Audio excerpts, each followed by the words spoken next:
బలం ఆయనది, బలమైనది. దేవా, నేను వాక్యం బోధించడానికి వెళ్తున్నాను, విన్న హృదయాల్లో కార్యము చెయ్యి. దేవా, వాక్యం చెప్పడానికి వెళ్తున్నాను, విన్న హృదయాల్లో కార్యం చేయి నాయన అని నేను దేవుణ్ణి వేడుకుంటే మీ హృదయాల్లో ఏదన్నా మేలు జరిగింది, లేకపోతే కష్టం.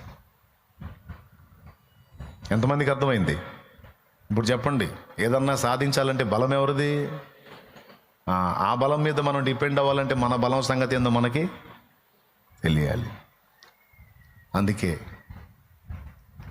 మన బలం విషయంలో మనల్ని నలగొడతాడు.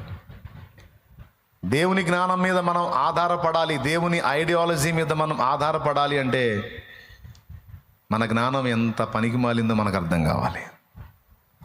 అందుకే కొన్నిసార్లు మన తెలివితేటలు ఉపయోగించి చేసేవి బెడిసేటట్టు మనకి అనుమతిస్తాడు. ఏదో అయిద్దని ఔడియా చేస్తే అది బెడిసి ఏదో అయిద్దనమాట. దేవునికి స్తోత్రం. మన నమ్మకత్వం మీద, మన స్థిరత్వం మీద. అండ్ నేను చాలా నమ్మకస్తుండండి, నేను అసలు వదిలిపెట్టనండి. నీ నమ్మకత్వం సంగతి నేను చెప్తా, నీ జ్ఞానం సంగతి నేను చెప్తా, నీ పరిశుద్ధత సంగతి నేను చెప్తా, నీ ధైర్యం సంగతి నేను చెప్తా. ఎచ్చులు పడుతున్నావు, నేను చెప్తానని మన ధైర్యం రంగు బయటేస్తాడు, జ్ఞానం రంగు బయటేస్తాడు, నమ్మకత్వం రంగు బయటేస్తాడు, మన పరిశుద్ధత రంగు కూడా బయటేస్తాడు. ఇక ఇవన్నీ చూసి చూసి భక్తుడు విసిగిపోయి చివరికి ఏమవుతాడో తెలుసా? ఏమవుతాడో తెలుసా? అన్ని విషయాల్లో విరిగిపోతాడు.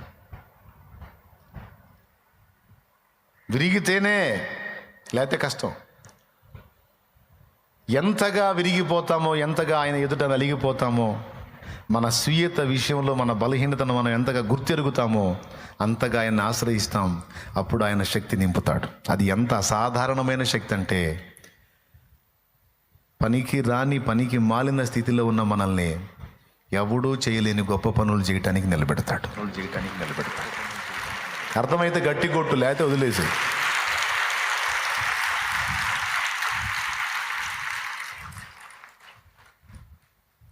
కొంత జరిగిన తర్వాత వెనక్కి చూసుకుంటే నీకే మతిపోతుంది. నేనేనా? నా ద్వారానేనా ఇది? నీ ద్వారానే. అప్పుడు నువ్వు ఎవరన్నా వచ్చి నిన్ను పొగుడుతావు అంటే, నిజంగా అసలు మామూలుగా చేయలేదు నువ్వు అంటే, నువ్వు నవ్వుకుని వాళ్ళతో చెప్తావు, నాదేమి లేదు, నేనేందో నాకు తెలుసు, జరిగింది ఏదన్నా ఉంటే ఆయన వల్ల జరిగింది. కాబట్టి స్తుతి, మహిమ, ఘనత ఆయనకి. బలము నా ప్రభువుది.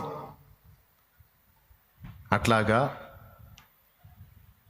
భక్తుల్ని తమ ఆనుకునే దేని విషయంలోనైనా సరే, తమ ఆనుకునే తమ బలం కావచ్చు, తమ జ్ఞానం కావచ్చు, తమ తెలివి కావచ్చు, తమ ధైర్యం కావచ్చు, తమ పరిశుద్ధత కావచ్చు, తమ నమ్మకత్వం కావచ్చు, వాళ్ళు ఆనుకునే దేని విషయంలోనైనా సరే వాళ్ళ బలహీనత ఏంటో వాళ్ళకు చూపించి తనను ఆశ్రయించేటట్టు చేసి, అప్పుడు తన బలంతో వారిని నింపి లోకంలో ప్రయోజకులుగా దేవుడు వాడుకోవటానికి నలిగిన స్థితిలోనే అవకాశం ఏర్పడింది, కానీ నలగని వానికి ఛాన్స్ ఉండదు. ఇది అర్థమైన వాళ్ళు ఏం చేస్తారు? నా జ్ఞానం కాదు, నీ జ్ఞానం నాకు చెప్పు, నా తెలివి కాదు, నీ తెలివి నాకు దయచేయి, పరిశుద్ధత కొరకు నేను ట్రై చేయటం కాదు, నాకు నీవే పరిశుద్ధత అయ్యి పరిశుద్ధతలో నిలుచుటకు కావలసిన శక్తి నువ్వే దయచేయి. గోధుమ గింజ పని ఏందో తెలుసా? భూమిలో పడి చచ్చిపోవాలంతే. అది ఎంతగా చచ్చిద్దో అంతగా తిరిగి ఫలిస్తుంది. ఇప్పుడు చెప్పండి, నేను చెప్పింది నిజమా కాదా? దేవా, అంతా నీ బలమే నాయన, నీ జ్ఞానమే నాయన, నీ కృపే నాయన ఒక పక్క అనుకుంటేనే మరో పక్క సొంత ఒడియాలు వేస్తా వేయవా? పర్ల మనలో మన మాట చెప్పు, వేస్తా వేయవా? దేవుని దగ్గర ఆలోచన అడిగి ఆయన ఇచ్చిన దాకా ఆగుతావా? ఆయన ఎప్పుడుకో ఇస్తాడు. ఎప్పుడు అవజ వచ్చి తాత ముండం వచ్చినప్పుడు అనుకుని నువ్వే వేస్తావు స్కెచ్లు, చివరికి మొహం మొదలు కొట్టుకొని కూర్చుంటావు. నేను నేర్చుకున్నాను, గోధుమ గింజ భూమిలో పడి చావకుండిన ఎడల అది ఒంటిగానే ఉండును, చచ్చిన ఎడల అది బహుగా ఫలించును. అందుకే దేవుని పాదాలు పట్టుకొని ఎందులోనూ కూడా కొరగాని వాణ్ణి, ఎన్ని మార్లు ట్రై చేసినా ఓడిపోయిన వాణ్ణి, పనికి మాలిన వాణ్ణి ప్రభు, ఇక ఏదైనా నీ కృపతో నువ్వు వాడుకోవటం తప్ప, నువ్వు బలపరిచి నిలబెట్టడం తప్ప, నువ్వు శక్తినిచ్చి ముందుకు నడిపించడం తప్ప నా దగ్గర ఏమీ లేదు అని కొన్ని సంవత్సరాల క్రితమే నాకు అర్థమై పాటలు పాడుకున్నా. దేవునికి స్తోత్రం కలుగును గాక. ఇంక ఇప్పుడు ఎవరితో పోల్చుకొని ఎవరి మీద విర్రవీగేది లేదు.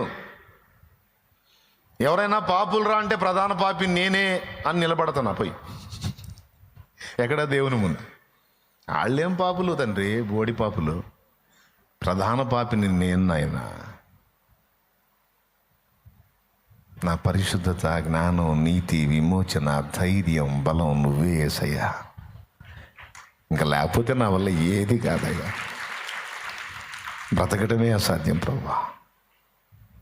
ఆయన పాదాల దగ్గరికి వెళ్ళినప్పుడు ఎప్పటికప్పుడు బలమిచ్చి, జ్ఞానం ఇచ్చి, ఆలోచననిచ్చి నేటి వరకు నడిపిస్తూ వచ్చాడు. ఈరోజు ఇప్పుడు ఇక్కడ కూర్చేటప్పుడు కూడా అదే అడిగా, నాకు యోగ్యత లేదయ్యా, నాకు అర్హత లేదయ్యా, నేను బలహీనుణ్ణి ప్రభువా. నీ బలంతో నింపకపోతే నేను బిడ్డలకి ఏమాత్రం ప్రయోజనకారిని కాను. నాకు నీ బలమే తండ్రి అని దేవుని బలాన్ని ఆశ్రయించే ఇక్కడికి వచ్చాను. ఎంతమందికి అర్థమైంది? అలా దేవుణ్ణి ఆశ్రయించడానికి ముందు నేనేం కావాల్సి వచ్చింది? విడిగిపోవాల్సి వచ్చింది. విడిగి నలిగిన హృదయాన్ని, మనస్సును నేను కలిగి ఉండాల్సి వచ్చింది. ఇప్పుడు నా బలం విషయంలో నాకు స్థిరత్వం లేదు, విడిగిపోయాను. ఇంకేదన్నా ఉంటే దేవుని బలమే నాలో పనిచేస్తుంది, కానీ ఇక నా బలం అంటూ ఏది లేదు అని నాకు అర్థమైంది. మీకు అర్థమైందా? ఎంతమందికి అర్థమైంది? ఎంతగా అర్థమైతే అంతగా ఆయన బలాన్ని ఆశ్రయిస్తావు. నీ సొంతం విషయంలో విరిగిపోతావు, నీ స్వీయత విషయంలో విరిగిపోతావు, నీ అహం విషయంలో విరిగిపోతావు. భక్తులందరూ ఆ మెట్టుకు వచ్చినాక దేవుని కొరకు గొప్ప కార్యాలు సాధించారు. ఆ మెట్టుకు రాకముందు ఎక్కడ వేసిన గొంగళ్ళు అక్కడే అన్నట్టు అక్కడ ఆగిపోయారు. ఆ మెట్టుకు వచ్చినాక వాళ్ళు ఘనకార్యాలు సాధించారు. అడుగడుగున దేవుని బలాన్ని ఎవరు ఆశ్రయిస్తారో వారు ధన్యులు. ఓకేనా? ఇప్పుడు ఇక్కడ మనకేం అవసరమైంది? పెద్దగా చెప్పండి. విరగొట్టాలా? ఏమంటున్నారండి? విరిగిన మనసా? ఎక్కడ అవసరం? పెద్దగా చెప్పండి. ఇదే మాట సైతాన్ ముందు పోయిందామా? విరిగిపోయాను సైతానా, నలిగిపోయాను సైతానా, ఇక నా వల్ల ఏది కాదు సైతాన్ అందామా? పచ్చడేటట్టు కొడతాడు వాడు. అప్పుడు దేవుని దగ్గరికి పోయి ఎప్పుడైతే విరిగి నలిగిన అనుభవంలోనికి వెళ్ళామో అప్పుడు దేవుడు తన బలంతో మనల్ని నింపుతాడు కదా. అది పొందుకొని శత్రువు ముందుకైనా మనుషుల ముందుకైనా మనం వెళ్ళినప్పుడు ధైర్యముగా ఎదిరించాలి. అర్థమైందా? ఎక్కడ విరిగిపోవాలో, ఎక్కడ నలిగుండాలో, ఎక్కడ తగ్గుండాలో మనం తెలుసుకోను. అది దేవుని దగ్గర. అక్కడ కానీ తల దించుకొని తగ్గించుకొని నువ్వు నిలబడితే ఇక మనుషుల ముందైనా సైతాను ముందైనా తల ఎత్తుకొని నిలబడేటట్టు దేవుడే నీ కృపనిస్తాడు. ఇక అక్కడ తలకాయలోంచుకొని దించుకొని మనం బతకాల్సిన అవసరంలా దేవుని బట్టి ధైర్యముగా, దేవుని బట్టి తల ఎత్తుకొని నిలబడవచ్చు. కాబట్టి ఇక్కడ నేర్చుకోవాల్సిన విషయం ఏంటంటే, విరగాల్సిన దగ్గర, నలగాల్సిన దగ్గర నువ్వు నలిగితే ఇంకెక్కడైనా సరే నువ్వు విరగాల్సిన అవసరం లేదు, నలగాల్సిన అవసరం లేదు, తల ఎత్తుకొని బ్రతకవచ్చు. కానీ విరగాల్సిన దగ్గర, నలగాల్సిన దగ్గర విరగలేదనుకో, అందరి దగ్గర విరిగిపోవాల్సి వచ్చింది, టోటల్గా పేషెంట్ అవ్వాల్సి వచ్చింది. దేవునికి స్తోత్రం. ఏమైనా అర్థమైందా? నువ్వు దేవుని దగ్గరే విరిగి నలిగిన అనుభవం. ఇక సమాజంలో, జీవితంలోకి వచ్చినప్పుడు ఇక నలిగిన పరిస్థితుల్లో నువ్వు ఉండటానికి వీల్లేదు. ఎందుకు? అలాగ నువ్వు ఉన్నావు అనుకో, ఎముకలు ఎండిపోతాయి, పేషెంట్ అవుతావు. మరి ఇప్పుడు విరగాల్సిన దగ్గర విరిగి ఇప్పుడు సమాజంలోకి వచ్చి ఎలా ఉండాలంటున్నాడు? నీవు ఆరోగ్యముగా ఉండునట్లు సంతోషముగా ఉండాలి నువ్వు అంటున్నాడు ఆయన. అలా కాకుండా సమాజంలో కూడా నువ్వు విరిగి నలిగిన అనుభవంలో కనపడ్డావు అనుకో, చివరికి పేషెంట్ అవుతావు, రోగగ్రస్తుడు అవుతావు. కొంతమందిని చూడండి, ఎప్పుడన్నా ఆ మనసు నలిగినట్టుగా మాట్లాడుతూ ఉంటారు, శూన్యం అయిపోయినట్టు నిరాశ నిస్పృహల్లో మాట్లాడుతూ ఉంటారు. ఇక్కడ కూర్చున్న మీలో కూడా కొంతమంది ఆ బాబుతున్నారు. నేను గ్యారంటీ ఇస్తా, కొద్ది రోజుల్లో నువ్వు ఏదో రోగం వచ్చింది. ఏందో లే బ్రదరు, అంతా ఏం లేదు, అయిపోయింది, ఇంక లేదు ఏందోలే అన్నయ్య, ఇంక లేదన్నయ్య, లాభం లేదన్నయ్య, ఇంక అవకాశం లేదన్నయ్య, ఇంక లేదయ్యా, ఇంక లేదమ్మా. ఎప్పుడు ఇదే పాట పాడేవాళ్ళు తొందరలో పేషెంట్లు అవుతారు, గ్యారంటీ. ఏదో మాయదారు రోగం వచ్చింది. నేను చెప్పలా, వాక్యం చెప్పింది. ఎంతమందికి అర్థమైందో చేతులు ఎత్తండి. చేతులు ఎత్తారుగా స్తోత్రం చెప్పండి, గట్టిగా చెప్పండి. అది నేను చెప్పాలి, అక్కడ చెప్పాడు. రోగ కారణమట. నలిగిన మనసు ఎముకలను ఎండిపోజేయును. నలిగిన మనసు అంటే ఏంటో తెలుసా? దేవుని ముందు విరిగి నలిగిన మనసు అంటేనేమో మన బలహీనతలు ఎరిగి దేవుని బలాన్ని ఆశ్రయించటం. అక్కడ కాకుండా విడిగా మనం నలిగిన మనసు అంటే ఏంటో తెలుసా? నిరాశ, నిస్పృహ, అవిశ్వాసం, అపనమ్మిక, కృంగుబాటు, దరిద్రం. ఇప్పుడు చెప్పండి, ఈ నలిగిన మనసు ఇక్కడది కావాలా, అక్కడది కావాలా? ఏది క్షేమం మనకి? దేవుని దగ్గర మనం అట్లుంటే ఇబ్బంది లేదు, కానీ మన వ్యక్తిగత జీవితంలో, సమాజంలో మనం అలా ఉండటానికి వీల్లేదు. కొంతమందికి అవిశ్వాసం, దాన్ని బట్టే నిరాశ, దాన్ని బట్టే కృంగుబాటు. ఎప్పుడన్నా చూడు ఆ ముఖంలో కళ ఉండదు, కాంతి ఉండదు. ఏదో ప్రపంచం మొత్తం వీళ్ళు సంపాదిస్తే ఎవడో మొత్తం తీసుకొని పోయినట్టు, అంత శూన్యమైపోయినట్టు. ఆ ముఖాల్లో కళ ఉండదు, కాంతి ఉండదు, ఉల్లాసం ఉండదు, సంతోషం ఉండదు. ఎప్పుడన్నా చూడు. కొంతమంది ముఖమేమో ఏడుపు కొట్టు ముఖం అయితే, కొంతమంది ముఖమేమో తుమ్మల్లో పొద్దు పెట్టినాడు, తుమ్మ అనుకుంటూ తిరుగుతూ ఉంటుంది. ఏందో అర్థం కాదు, ఏం దరిద్రమో అర్థం కాదు. నేను చెబుతున్నాను, ఖచ్చితంగా పేషెంట్ అయిపోతావు నువ్వు. పెందలాడి పోవటం కూడా జరిగింది. ఎగ్దము కండరాలు, బాడీ మిగిలిన భాగాలకు కాదంట, ఎముకలకే వచ్చింది అంటారు జబ్బు. అంటే టోటల్ స్ట్రక్చరే ఎఫెక్ట్ అయిపోద్ది. పిల్లర్లు బలహీనం అయిపోతే ఇల్లేమైద్ది? మనకు దేవుడిచ్చిన స్ట్రక్చర్ ఏంటి? అదే డ్యామేజ్ అయిద్దంటే ఇక పైన ఉన్నది ఏముంటుంది? అదే నేను చెప్పినట్లుగా, దేవుని వాక్యం చెప్పినట్లుగా, దేవుని బలం మీద ఆధారపడి నీ బలహీనత నెరిగి నువ్వు దేవుని దగ్గర విరిగి నలిగిన హృదయం కలిగి విడి సమయాలన్నిటా కూడా నువ్వు సంతోషం గల మనసును సాధన చేస్తే వచ్చిన రోగం కూడా పోయిద్ది.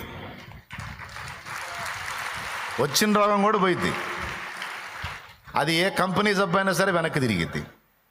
ఎందుకంటే బాడీకి ఆ సిస్టమ్ పెట్టాడు దేవుడు. చాలా జబ్బులు బాడీ అదే తిరిగి సరి చేసుకునే విధంగా సిస్టమ్ ఏర్పాటు చేశాడు దేవుడు. తెలుసా మీకు ఆ సంగతి? కొంతమంది నాకు బోన్స్ అరిగిపోయాయి అంటన్నయ్య అని చెబుతారు. ఇప్పుడు కూటమి అయిపోయినాక వరుస పెడతారు. ఇక ఒక్కొక్కళ్ళు మరే ఎన్నపూస అరిగిందంట అంటారు. వెన్నుపూసకు వచ్చిన గొడవ అది.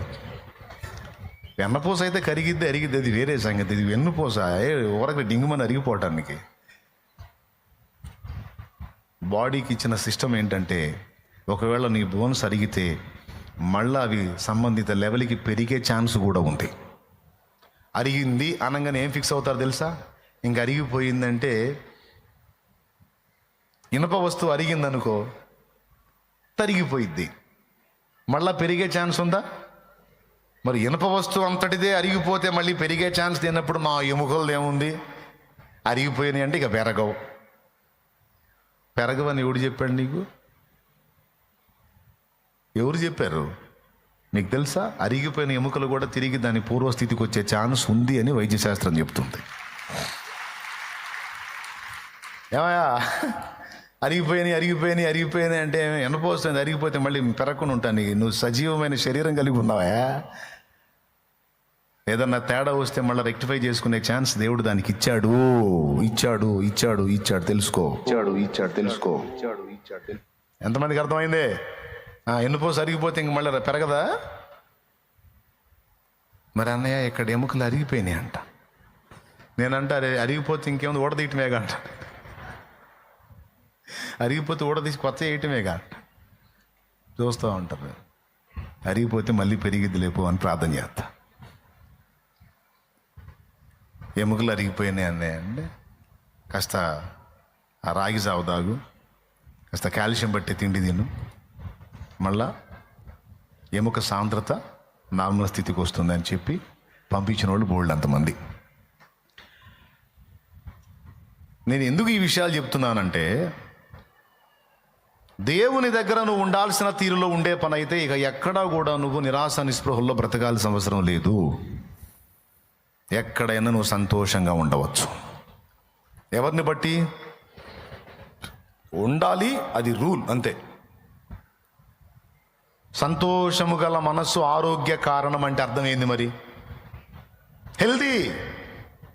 కొంతమందిని చూడు, ఎప్పుడు హుషారుగా నవ్వుతా, సంతోషంగా కళకళలాడుతా, ఇతరులకు ధైర్యం చెప్తా, చాలా ఇదిగా ఉంటారు. వాళ్ళని చూస్తే మనకు ఉన్న రోగం కూడా పోయిందా అనిపిస్తుంది. కొంతమందిని చూస్తే మనకు లేని జబ్బు కూడా వచ్చిందా అనిపిస్తుంది. కొంతమందిని చూసి వాళ్ళు మాట్లాడే నీరసపు మాటలకి, వాళ్ళు మాట్లాడే ఆ రోగాల మాటలకి మనకు ఆ లక్షణాలు కనపడుతుంటే నాకు కూడా నరాలు లాగుతున్నాయి ఏంది అనిపిస్తుంటుంది. నాకు కూడా ఎందుకు గుండెల్లో ఇక్కడ నరం నొప్పుగా ఉంది ఏంది అనిపిస్తుంది. అవునా కాదా? కొంతమంది మాటలకి మనకి జబ్బు లక్షణాలు కనపడితే, కొంతమంది మాటలు, కొంతమంది ప్రవర్తనకి మనకు ఉన్న రోగం కూడా పోయిందా అన్నంత యాక్టివ్నెస్ వస్తుంది. నిన్ను అలా ఉండమంటున్నాడు దేవుడు. ఎలా ఉండమంటున్నాడు? సంతోషము గల మనస్సు ఆరోగ్య కారణము. ఇంకా చెప్దాం, జస్ట్ పేజీ ఇడిదిప్పు. ఇప్పుడు 15వ అధ్యాయంది తీసావా? 13వ వచనం చదువు. సంతోష హృదయము ముఖమునకు తేటనిచ్చును. అది సంతోష హృదయము ముఖానికి ఏమి ఇచ్చిందంట? నువ్వు పౌడర్ పోయిపోయినా సరే తేట.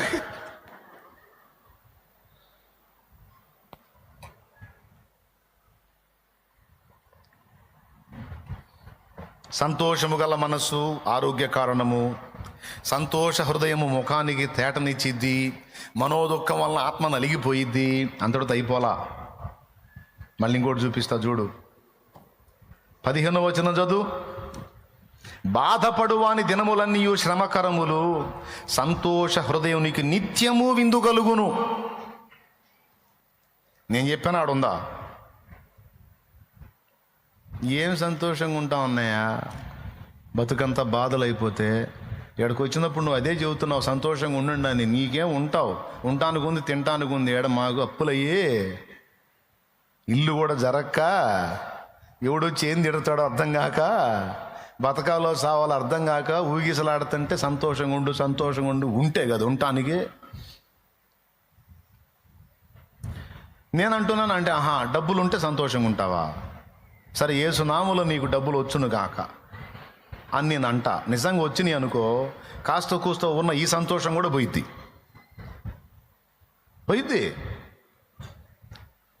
ఒక సినిమా ఆర్టిస్ట్ చెప్పాడు, సినిమా అవకాశాలు రానప్పుడంట తలుపులు లేని ఇంట్లో పండుకున్నాడంట. కిరాయికి తలుపులు లేని ఇల్లు తక్కువకి వచ్చిద్దని తలుపులు లేని ఇల్లు కిరాయికి తీసుకొని అందులో ఉన్నట్ట. వాళ్ళ తమ్ముడు, మా అన్నయ్య మద్రాసులో ఎలా ఉన్నాడని చూడటానికి పోతే తలుపులు లేని ఇంట్లో ఉన్నాడంట. అన్న, ఇదేం దరిద్రం రా, మరి తలుపులు లేని ఇంట్లో ఉంటున్నావు అంటే, ఒరే తమ్ముడు, నేనే పిచ్చోనే ఉంటల్లా, మనకెటు దరిద్రం ఆటాడుతుంది కదా. ఈ తలుపులు లేని ఇంట్లోనన్నా ఉంటే ఎవడన్నా దొంగోడు పోతా ఎవడన్నా వెంట పడితే ఆ సొమ్ము ఇందులో విసిరేస్తాడని ఆశతో ఉంటున్నాను ఇందులో అన్నట్టు. తలుపులు ఉంటే ఎక్కడేస్తాడు రా? తలుపులు లేని ఇంట్లో విసిరేస్తాడు. అందుకని ఇందులో ఉన్నాను. అంటే కనీసం తలుపులు ఉన్నాయా లేవని కూడా చూసుకోకుండా అందులోనే ఉంటున్నాడు, అందులో నిద్రపోతున్నాడు హాయిగా. కానీ అదే వ్యక్తి ఫేమస్ కమెడియన్ అయిన తర్వాత, మంచి ఆర్టిస్టు, ఒక హీరో ఎంత రెమ్యునేషన్ తీసుకుంటున్నాడో అంత రెమ్యునేషన్ తీసుకునే స్థితికి ఈయన వచ్చిన తర్వాత మళ్ళీ తమ్ముడు వెళ్ళాడంట అన్నని కలుద్దామని. రియల్గా జరిగింది. ఇద్దరు నైట్ భోంచేశారు, పండుకున్నారు అన్నదమ్ముడు. అన్న నిద్రపోట్లా. ఏందన్నా అటు ఇటు తిరుగుతా ఉంటే, ఆ గుర్ఖా వాడు సరిగా కాపలా కాస్తున్నాడో లేదోరా, వాడు పెట్టిన డ్యూటీ అదే కదన్నా, కాస్తాడులేనా, ఏమైంది పండుకోన్నా అంటే సరే సరే అని పండుకొని కాసేపు ఆగిలి లేచి చూస్తే పక్కన అన్న లేడంట. ఈయన ఇటుపోయాడని చెప్పి చూస్తే గుర్ఖా దగ్గరికి పోయి మాట్లాడుతున్నాడంట. బిల్డింగ్ మీద వచ్చి చూస్తే ఈయన వాళ్ళన్న గుర్ఖాను అరుస్తున్నాడంట. హలో, నువ్వు గుర్ఖావి, గుర్రు కావు కాదు. అప్పుడు పైకి వచ్చినాక తమ్ముడు అన్నతో అన్నట్ట, అన్నా, ధనం అనేది నీకు లేనప్పుడు, ఆర్థికంగా అంతంత మాత్రం నువ్వు ఇబ్బందుల్లో ఉన్నప్పుడు, తలుపులు కూడా లేని ఇంట్లో హాయిగా నిద్రపోయావు. ఈరోజు ధన సమృద్ధి, సంపదలు, గుర్తింపు, పలుకుబడి, పేరు అన్నీ వచ్చిన తర్వాత నువ్వు గుర్ఖావాడికే గుర్ఖావయ్యావన్నా. ఇంటికి కాపలా గుర్ఖా, ఇప్పుడు ఈయన ఏమయ్యాడు? గుర్ఖా కాపలా కాస్తున్నాడో లేదో అని ఈయన గుర్ఖా కాపలా కాస్తున్నాడు. నువ్వు అనుకుంటున్నావు సౌండ్ సమృద్ధి వస్తే నేను సంతోషంగా ఉంటానని. నో నో నో, సౌండ్ను బట్టి సంతోషమో, లేకపోతే ఇంకొక దాన్ని బట్టి సంతోషమో, అధికారాన్ని బట్టి సంతోషమో, ఉద్యోగాన్ని బట్టి సంతోషమో కాదు నాయనా. ఒరిజినల్ సంతోషం ఇవి ఉన్నా లేకపోయినా దేవుని బట్టి వచ్చింది.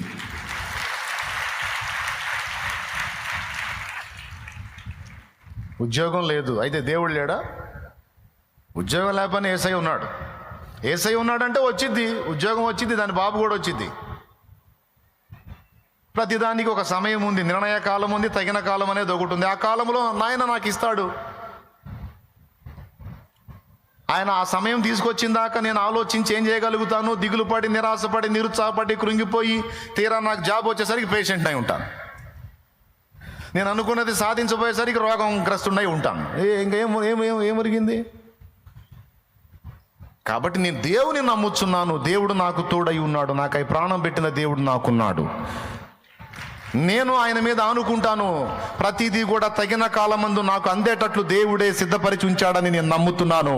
ఆయన సిద్ధపరిచినవి నిర్ణయ కాలమందు, తగిన కాలమందు ప్రతిదీ నాకు దొరుకుతుంది.